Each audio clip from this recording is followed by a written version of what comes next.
Under Pep Guardiola, Manchester City didn't just win the Premier League, they built a signature. They don't have to lead early, they just have to finish right. City are the masters of timing.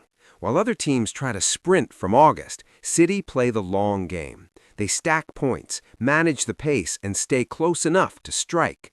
Then, when the season hits the final stretch, they shift gears.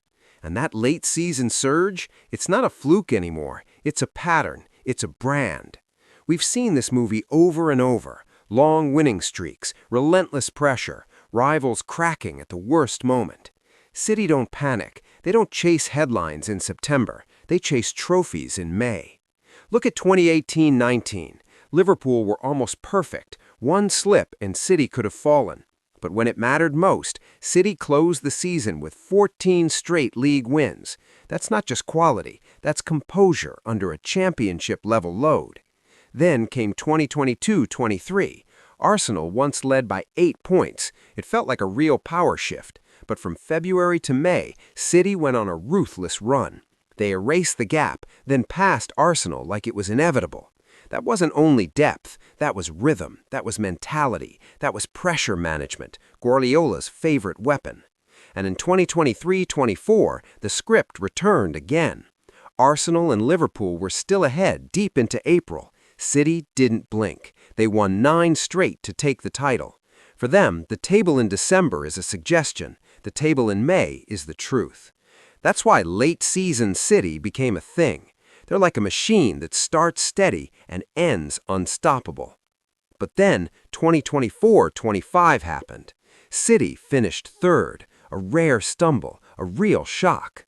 After years of dominance, that felt like a bruise on the crown. And with Kevin De Bruyne leaving, plenty of people assumed the next chapter would be slower, rebuild, reset, accept a short-term dip. Pep didn't accept that. Instead, City responded the only way they know, with intensity, with urgency, with a colder kind of pragmatism. No patience for growing pains, no room for mistakes. A wounded champion is often the most dangerous version. And that changes everything for Arsenal. Because Arsenal aren't facing the smooth, patient City anymore. They're facing an all-in City. Maybe even a City playing like every month matters, like time is running out, like this is a one last push. If that's the mood, there won't be experiments, there won't be mercy. City won't be building form, they'll be hunting the league from day one. Now here's the part Arsenal can't ignore. This race isn't only about Manchester City, it's also about keeping the race simple. Arsenal needed to stay a two-horse fight, because the more teams that hang around, the harder it gets. And this season, Aston Villa look like that dangerous third wheel. They're not last year's Liverpool yet, but they're close enough to punish you, close enough to steal oxygen from the race. A three-way title fight is chaos. A two-way fight is manageable.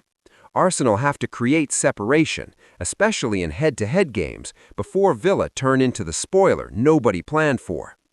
Then there's Arsenal's other headache, injuries, especially in defense. And not just injuries, strange ones, badly timed ones, disruptive ones, the kind that force constant reshuffles right when the schedule gets brutal. But Arsenal's biggest issue might be the oldest one. They're hard to beat, but still too easy to stop. Being difficult to defeat is not the same as being champions. Draws feel harmless in October. In April, they're fatal. Even when Arsenal win, too many games feel thin, like they're one moment away from slipping. And that usually points to the same place, the attack. If you're not clinical, you invite chaos, you leave the door open, you turn comfortable matches into coin flips.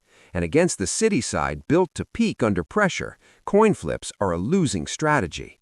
Because winter is where titles get decided.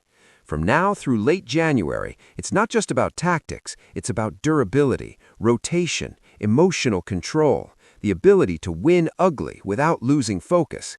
And that's the real test for Arsenal. Not whether they can play well, not whether they can look like contenders, but whether they can win like champions, cold, sharp, and ruthless when the moment demands it. Because City won't wait for you to grow up. If Arsenal want to pull away, they can't rely on City stumbling again. They have to take control. They have to finish games. They have to survive winter. And they have to keep the race clean. 2 teams, 1 target, no distractions. This isn't about who plays prettier soccer. It's about who holds up when the pressure tightens. And the answer only comes when Arsenal are willing to step past their own limits.